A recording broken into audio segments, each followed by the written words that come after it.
Hey, this is Josh Keaton, and you are listening to the GeekCast Radio Network. The galaxy.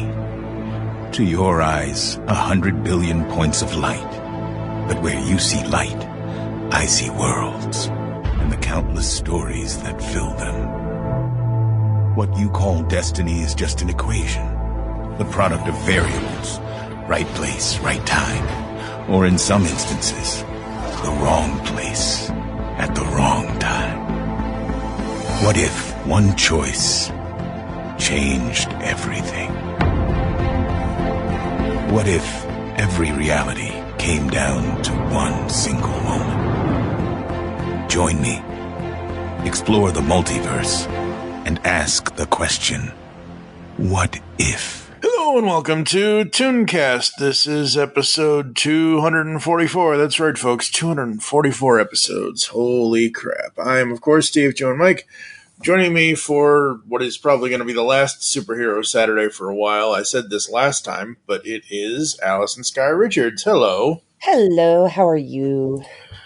The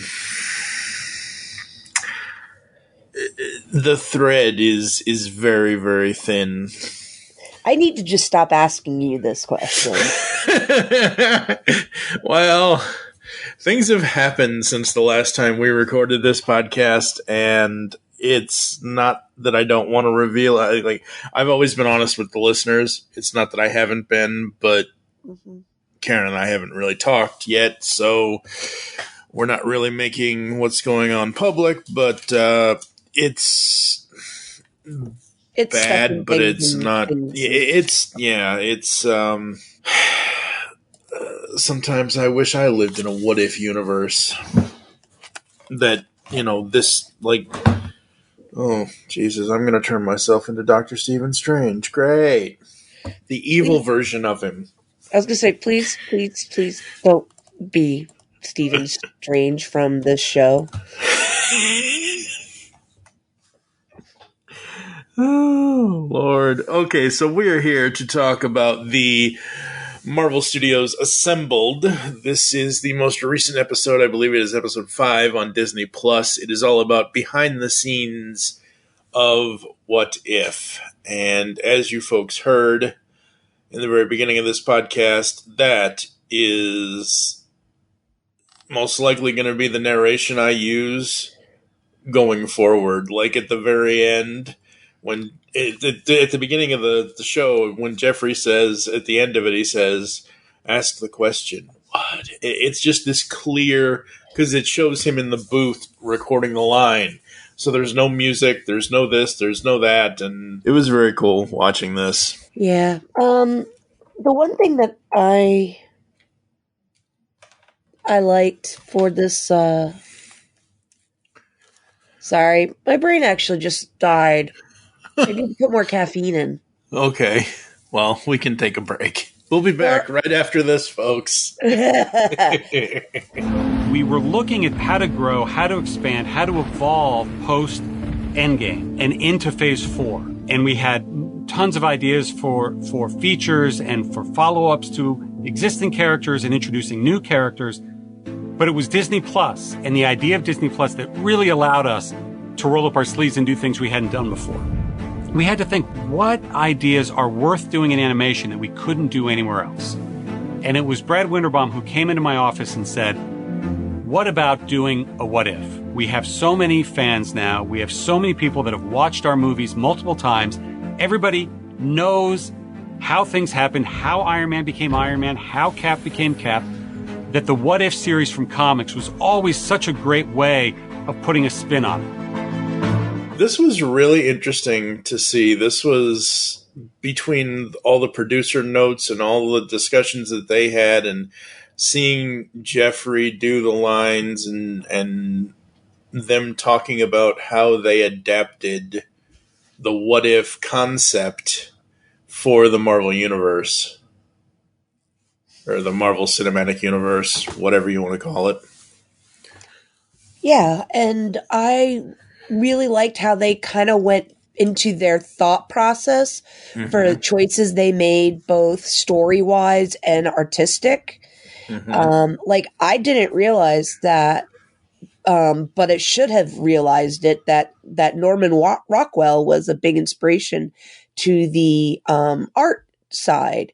And when I sit back and I look now, especially like at Captain Carter, you're just like, yeah, that really has a lot of Norman Rockwell.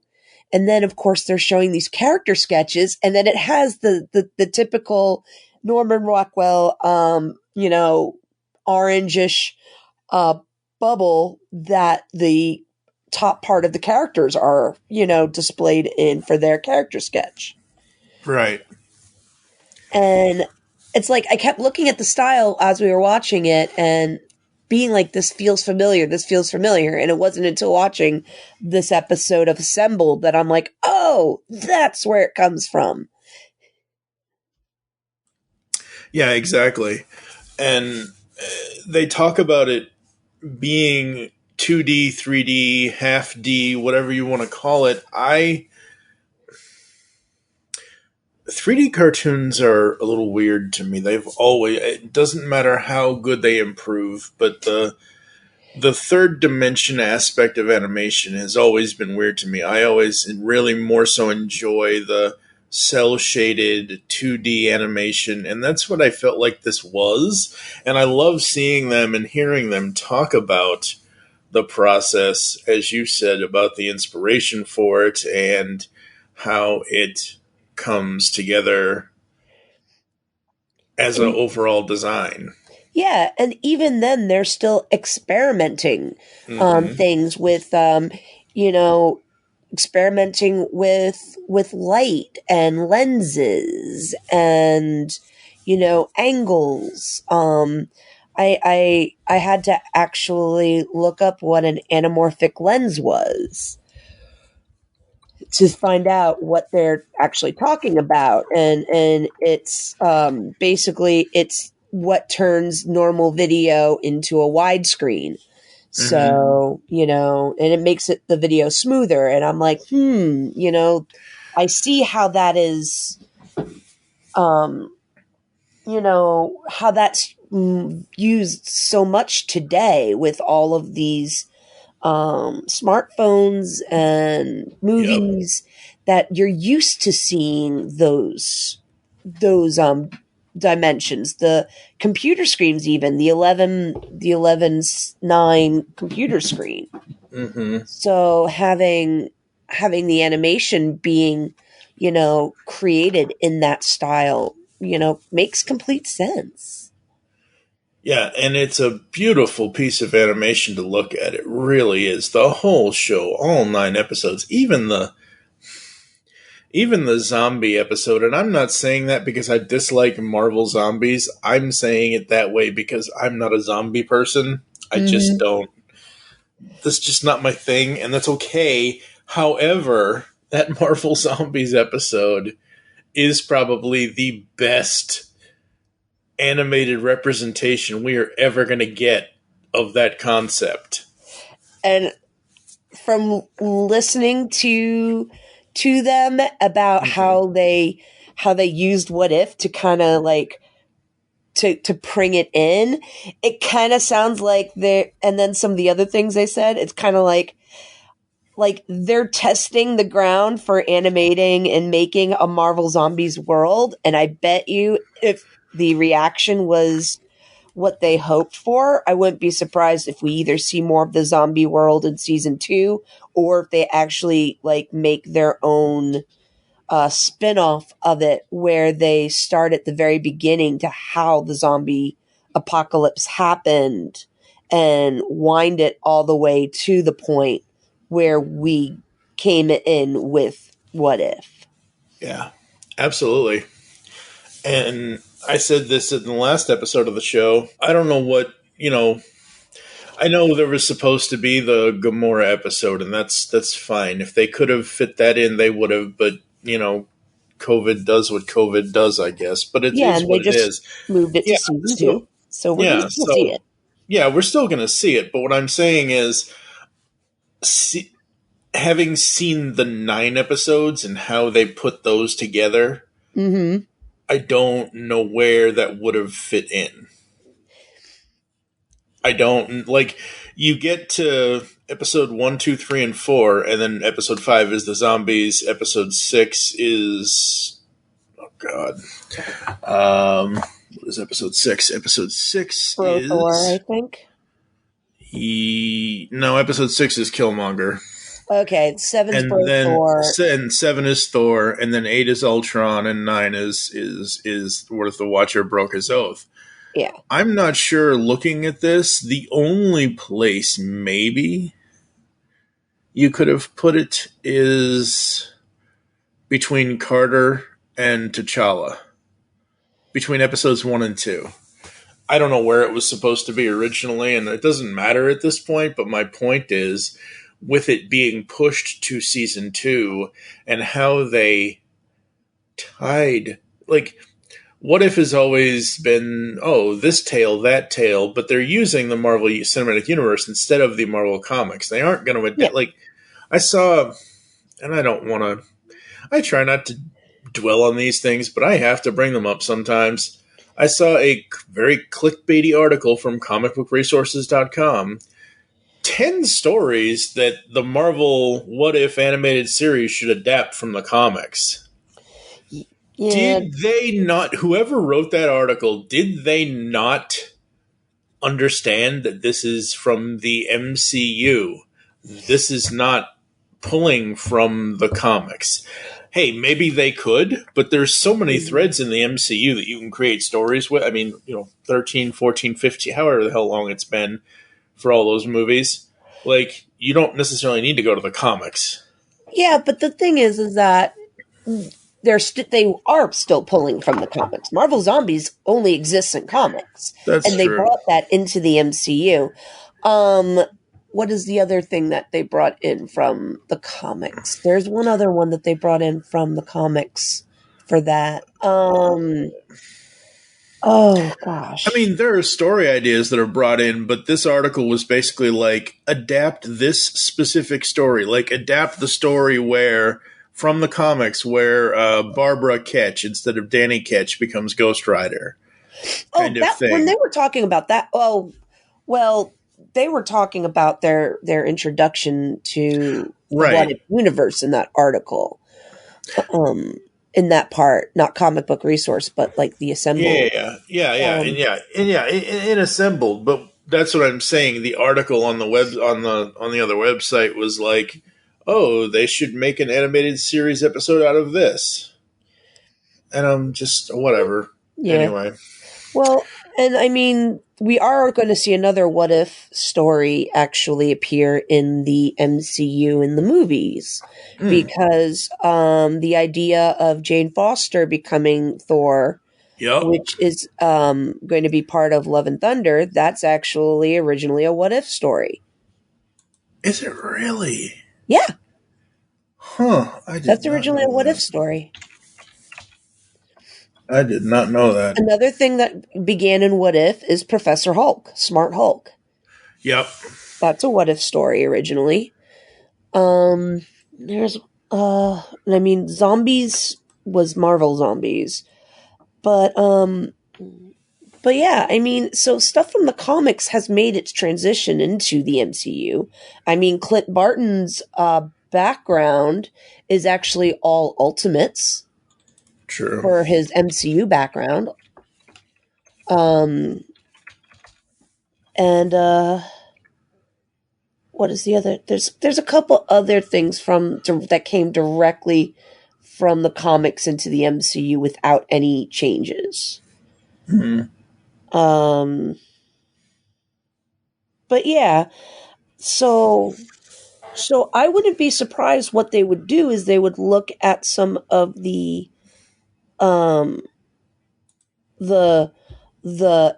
comic book ideas and say, okay, where were these people in the MCU? How can we do this as an MCU side?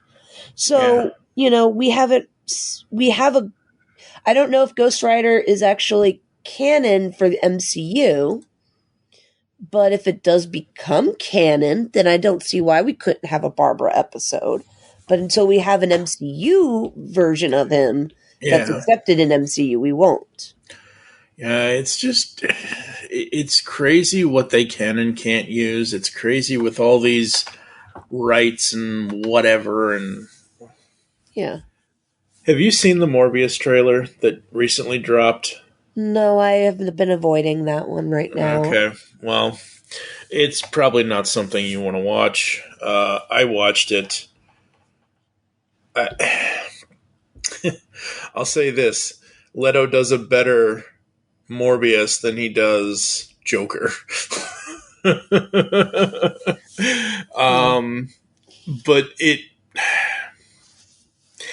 I don't know. It's very horrifying.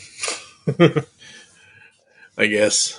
But this Marvel What If behind the scenes, I loved listening to all of this. The only thing I wish this special had is I wish it had talked to Laura Cartman, the composer for the music. That's the only thing that I think is missing from this behind the scenes thing. And I know it's a 40-minute thing and they can only fit so much in, but I mean, the music is so much. To me, anyway, the music is always in anything, whether it's animation, whether it's movies. If there's a specific scored piece of media, like, I don't necessarily count, like, sitcoms, because sitcoms half the thing is a laugh track most of the time. But anyway, yeah, that was the only thing I felt was missing. But, I mean, it was just nice to hear how invested, like when I think it was Brad Winderbaum who said something about bringing in Brian. I think it's Brian Andrews. I could be wrong. We had been working with Brian Andrews for many years at Marvel Studios. He had boarded some of our most iconic action sequences. I had worked with him on Ant-Man 1 when he designed Scott Lang's first descent into the quantum realm at the end of that movie. And he had taken a big hand most recently as part of the story room that cracked the finale of Endgame, which was a combination of storyboard artists and Chris and Steve, the writers. And frankly, when I pitched What If to Kevin and things were happening so fast, I just called Brian, who I knew, and said, "Hey, dude, do you want to work on this together?" And his response was, "Well, yeah, man, of course." Like, I love their enthusiasm. I love that they have all been kind of in the Marvel Cinematic Universe behind the scenes stuff. Like they said in the special, Brian's almost been there since the beginning, since Iron Man. And you can really tell the dedication, the pride, the love that they are putting into this. And it's just so much fun. Yeah, and the thing that really got to me from that, which is probably the reason why I love this series a lot, is when they brought in AC Bradley as an EP, and how her focus is on maintaining the core of who these characters are, even if they're in different multiverses. And that's, like, for me, that's a very big thing. I mean, first of all, everybody who has ever listened to me talk knows that I go to stories for character. I examine character when I'm watching things. And for me, that's like my big thing when I look at fan fiction. Even is, I don't care what the AU is, that they're putting the characters in. I want to still be able to recognize that character for the core elements in them. And if people can do that and keep that essence of that character, that is one of the signs of a great writer, is being able to keep hold of who those characters are. Absolutely. And that's what, knowing that they brought in her specifically to keep that, that just sells me more on the whole development team and what their priorities were for this series. Yeah. Oh, absolutely. It's absolutely a great, great team that they put together. It's from seeing the drawings to seeing the completed animation to seeing the cells and just hearing their excitement for the ideas that they unfolded. And I like, and I've said this before, I like that it seems to me anyway, one multiverse. Yes, you have various, you have Thor from here, you have a dark Thor who seems to be a douchebag, you have, Killmonger, you got Captain Carter, you have all these people who are different from the regular MCU that we know, from all these different worlds, but with the one exception of, with the Watcher, tying them all together into one universe, one multiverse, making them the guardians of the multiverse. That's just, like, I didn't want these to just be one-off stories. By episode 6, I was like, oh, these all have to tie in somehow. Mm-hmm. And then we got 7, 8, 9. Yeah. And like I said in our reviews of episode 8 and episode 9, that's essentially a two-parter between what if Ultron won and what if the Watcher broke his oath. Because that was one hell of a finale. Yeah, and we know we're going to come back to Captain Carter because of that tag at the end of the final episode. And in the in this episode of Assembled, they also talk about how season 2 is going to be a big thing of relationship between Captain Carter and the Watcher. Yeah. So I don't see that I don't see us not visiting any of these worlds again, because there are actually still plots to all of them.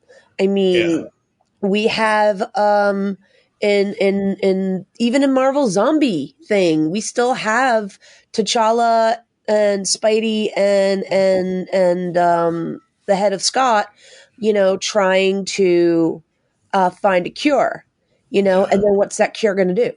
So you still have that. You still have, Doctor, Strange watching over this battle between Ultron and Killmonger. So there are still more stories to tell. I mean, there's so much more to go with the Ravagers that they can do. It's going to be sad that they will have to recast for the voice, but if they recast at all, I don't know if they will. I don't know. Here's the thing. I would want them to recast because, as in the visual movie, they're not going to recast, him there. Yeah. But in the animation, you can continue T'Challa's story.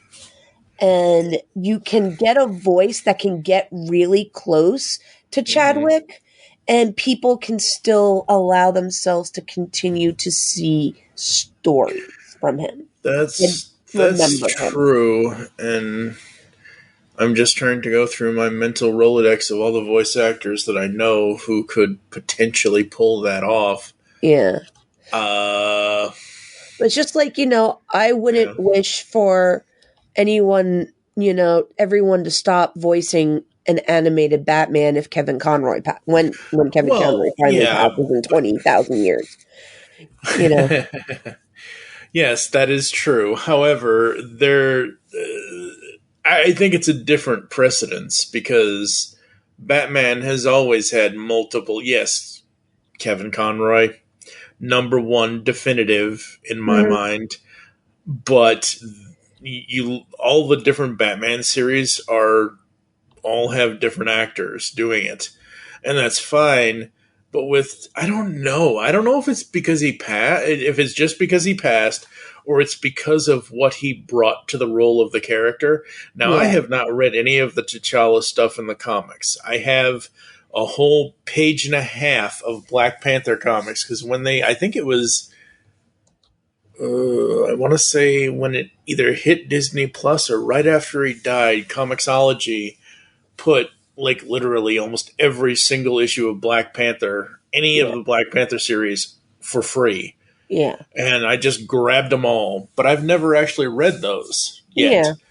So for me, it solely is Chadwick. And like you said, yes, there could be somebody out there that could do a very, very close impression. I don't want to say impersonation. I'll say impression. I mean, I know technically they're kind of the same thing, but I don't know. It's just going to be weird.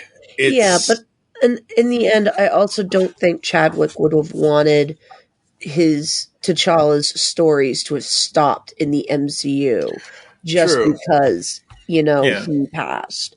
I feel that because he knows how much it means to young black boys to have a hero that looks like them, that they would want to have that continued. And I would want to have that continued for them. Yeah, absolutely. What else do we need to say about the behind-the-scenes thing? Anything else you want to bring up? I kind of love that guy's desk who had all the toys on it. Yeah. But then again, it's not like I'm not sitting currently in a room that, is half covered in the 4 Robins all behind me. So, and then Clint over to my side. Gotta keep him by the hip, right? Oh, yeah. Inspiration. That's right. Oh, man. So, yes. No, I just really like these shows for how they show the behind the scenes. I love listening to Jeffrey Wright. Yeah. And him just even talking about how he developed his voice. One of the things we're exploring in Phase 4, which we've talked about, is the multiverse.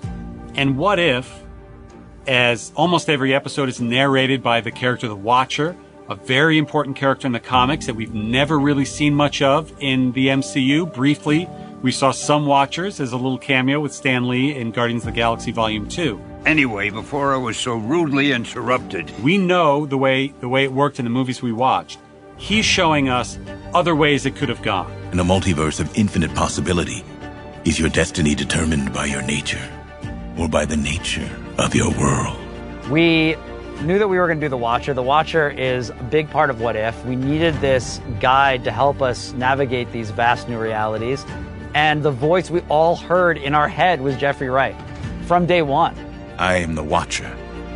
Where humans see chaos, I see the crucible that would transform this collection of individuals into a team of heroes. The Watcher kind of serves as a Rod Serling to the Twilight Zone, kind of narrating the events, but also a sometimes passive, sometimes not participant.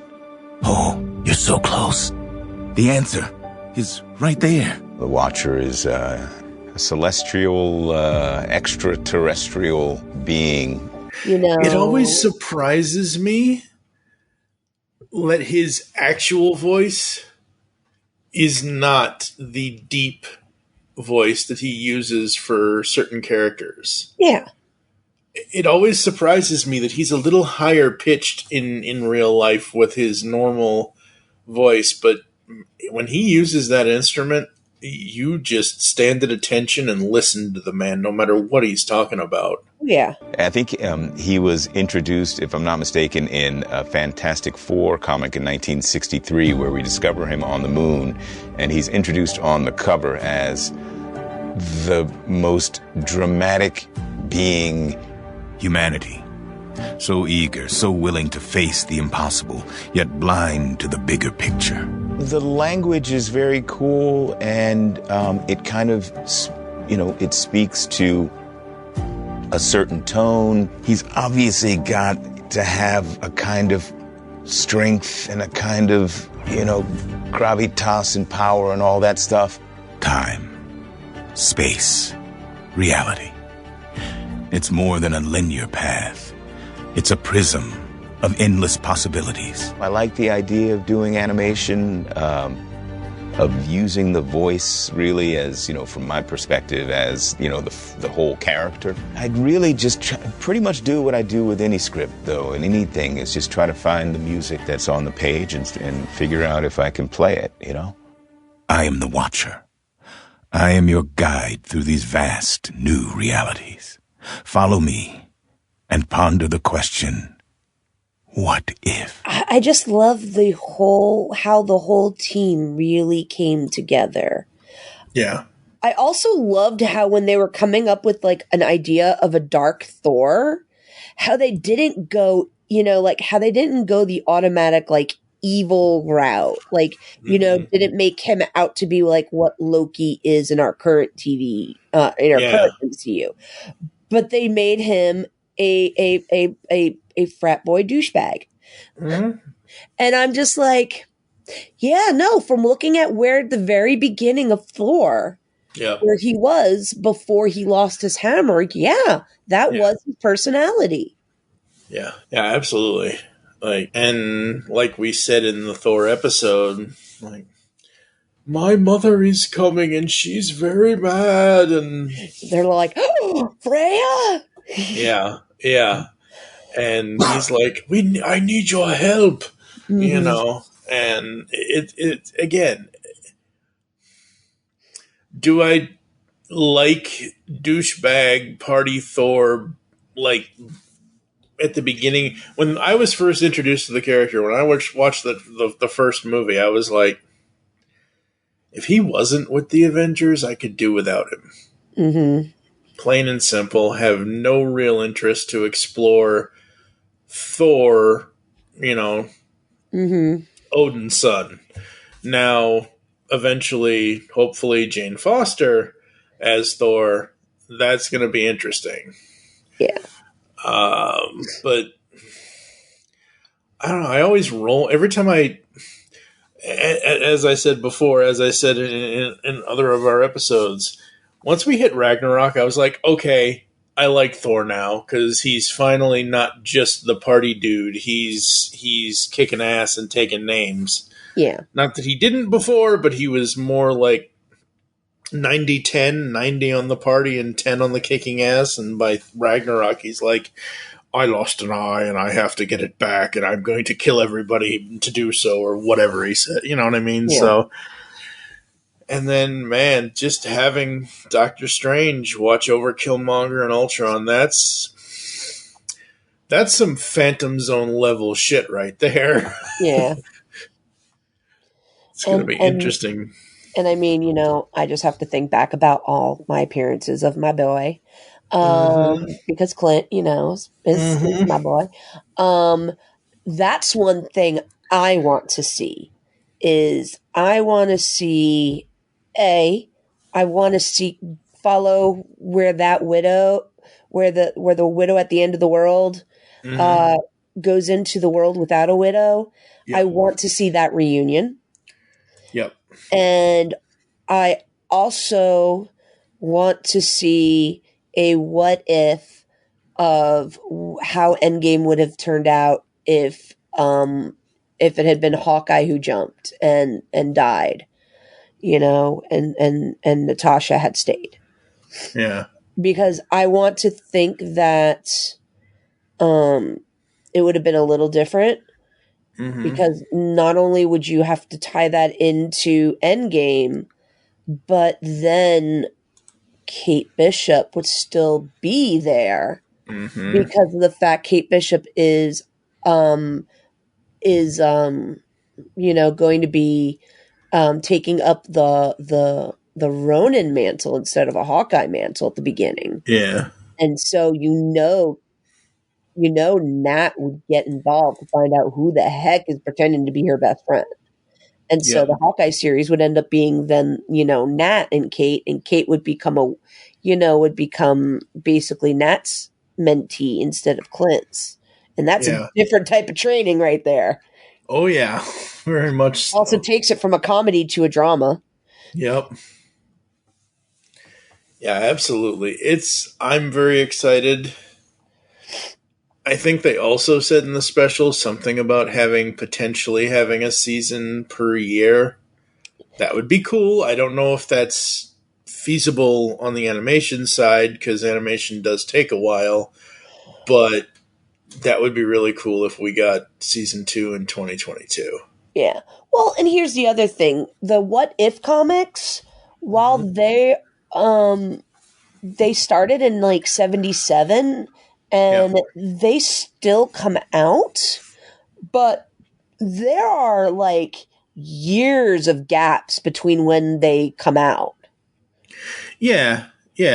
So I just picked up one of the trades because it actually had a what if Hawkeye, or no, sorry, what if Clint had killed Norman Osborn during the Dark Reign comic storyline? And I want to look at that one, and that's like one of the last ones that have come out. And that was back in like still in the 2010s. Yeah. And it was issue 198. So they've only had 200 issues come out since the 77. Yeah.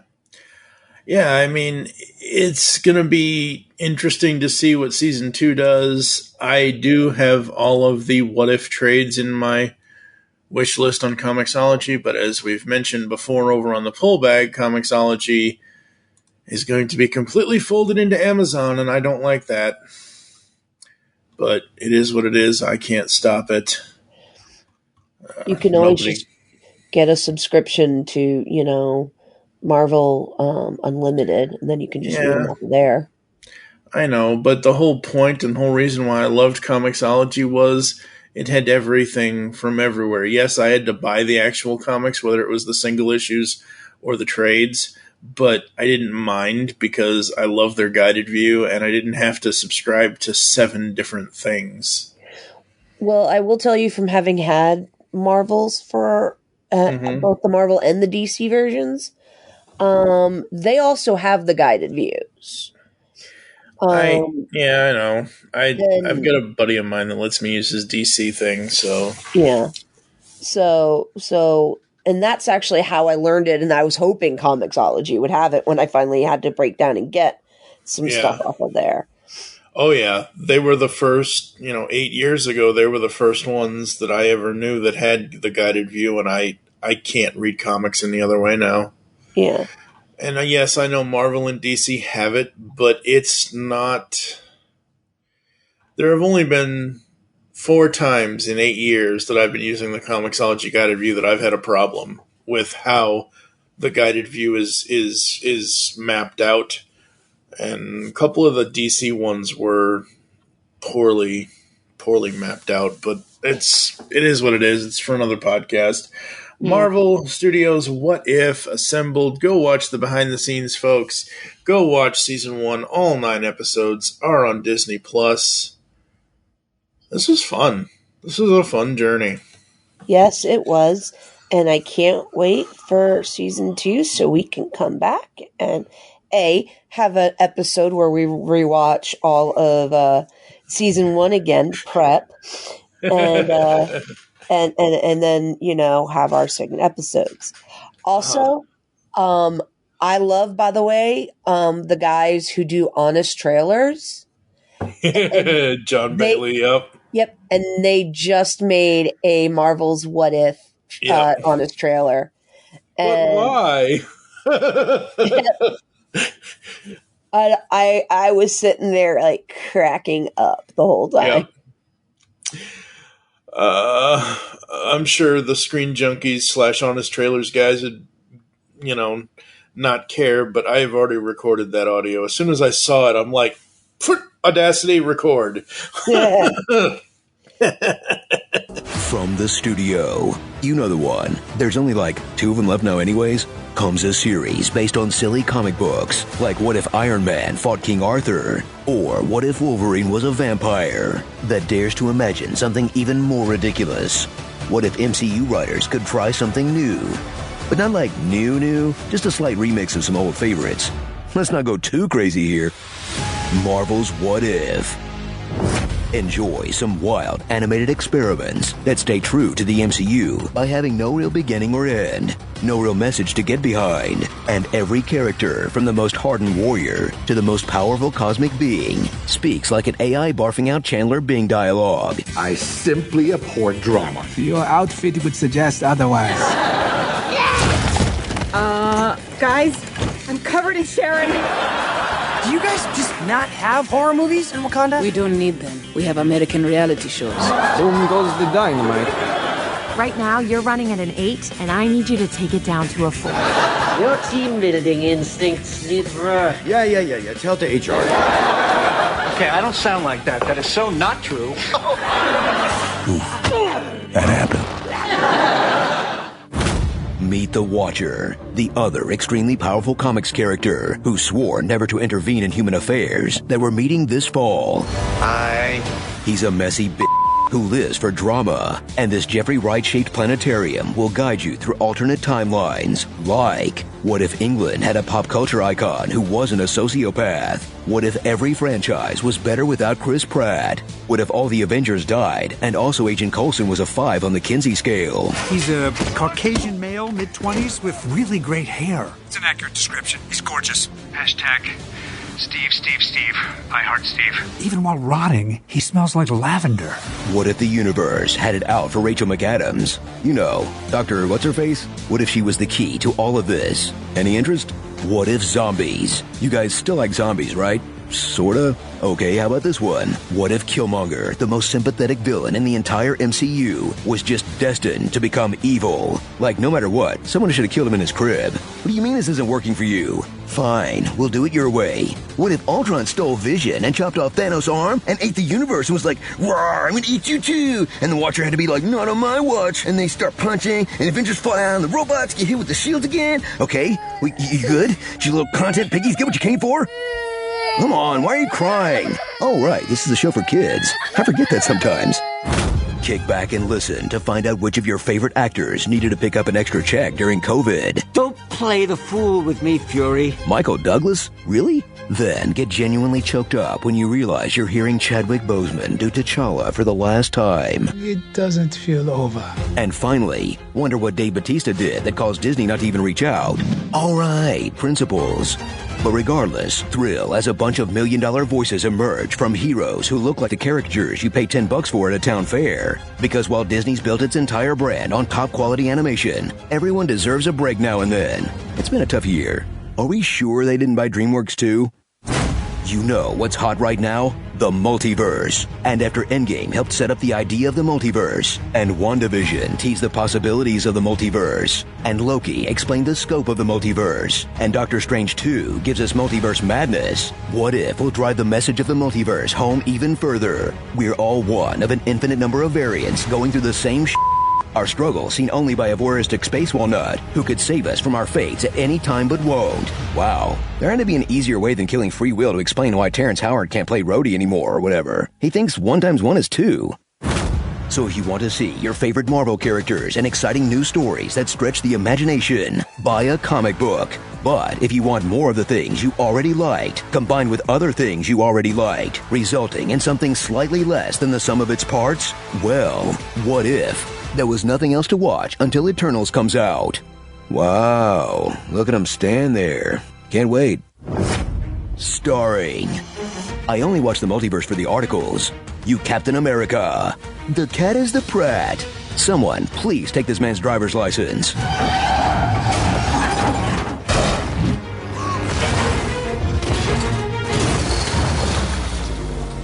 Glove, Death, and Robots. Halloween 3, Season of the Witch. Scarlett Johansson. Gundam Wang. Futurama did it. Asgardian Pie. Precario. Hentai Squid. And... This is what happens when you mess with a mouse, Robert. You have to die.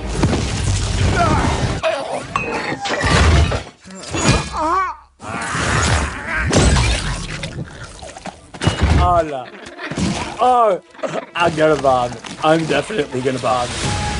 But why? Yeah, John Bailey is epic voice guy is exactly that. He's very, very awesome, and I love him doing honest trailers. Yeah. So hilarious. Yeah, I'm waiting to see, like what the Hawkeye one is once the whole miniseries airs. Yep.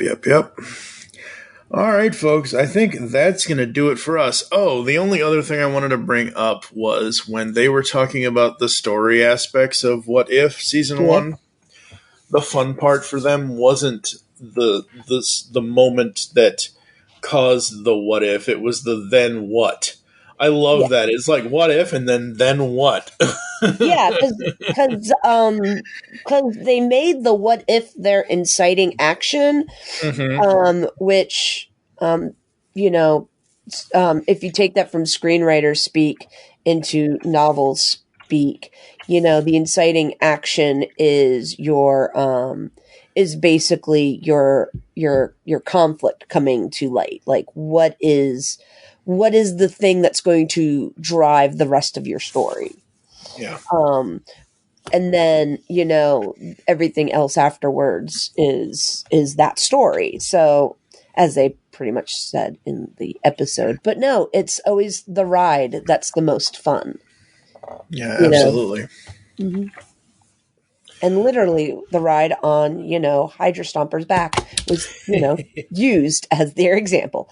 That's right. I wonder who's in there.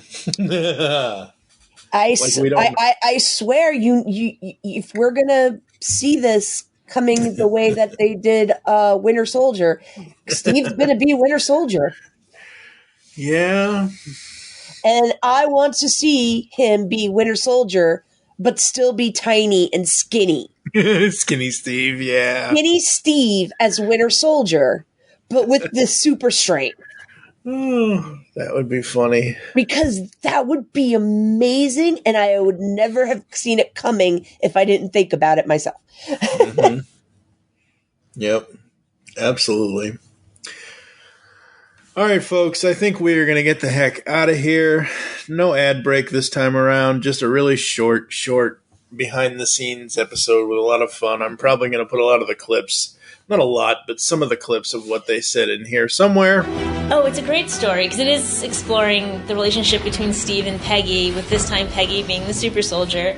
And it's also nice because we get to have a female superhero, and what does that look like in the 1940s? How is she treated? What's the battles that she has to fight that are singular to her, being a woman, that Steve, we never had to deal with? Where have you been all my life? The Allies must be desperate, sending in a fragile Fraulein to fight for them. Fragile. Scheisse. Exactly. All right, Toonsters, as always, we want to thank you for joining us here on ToonCast. If you'd like to get in contact with us or leave feedback for the show, there are several ways to do so. Visit the website, geekcastradio.com, where you can listen to and comment on all of our content. Send an email to feedback@geekcastradio.com. Here are all the ways you can listen to us nowadays. Apple and Google Podcasts. Leave us reviews, please. Spotify and any other podcatching client you choose to use. Follow us on Twitter @GCRN ToonCast is for the show. Also ToonCast @ToonCast Beyond. I am @TFG1Mike. You can also follow @GeekCast Radio for the network. What is your Twitter, Allison? It is Alison Richards. ALISKYRICHARDS. Become a fan on Facebook. Go to facebook.com/Geekcast Radio Network. You can also look up ToonCast, all tunes all the time over there, as well as the Superman and Lois tapes. Still waiting. ... We hope you enjoyed this episode of ToonCast and wish you will join us next time when we will be giving you something new. Well, technically it's new. It's already debuted, but we are doing our second episode of ToonCast Origins with SCP-21, my buddy Steve Megatron. So we have 30 questions all about people's cartoon habits and cartoon watching. That similar to what the pull bag is, similar to what I do on ToyCast, except it's all cartoon-based. So Steve's episode is coming up next. For now, I am TFG1Mike with Alison Richards. Thank you for listening. Until next time. And oh yeah, unleash the Toon in you. As we were developing the Marvel Cinematic Universe and all the projects that went into creating this big tapestry It was a very, specific house of cards in a way. In What If, we get to take a baseball bat to that entire structure and just shatter it into a million pieces and see what's left and rebuild in our own mutated, interesting, unexpected forms.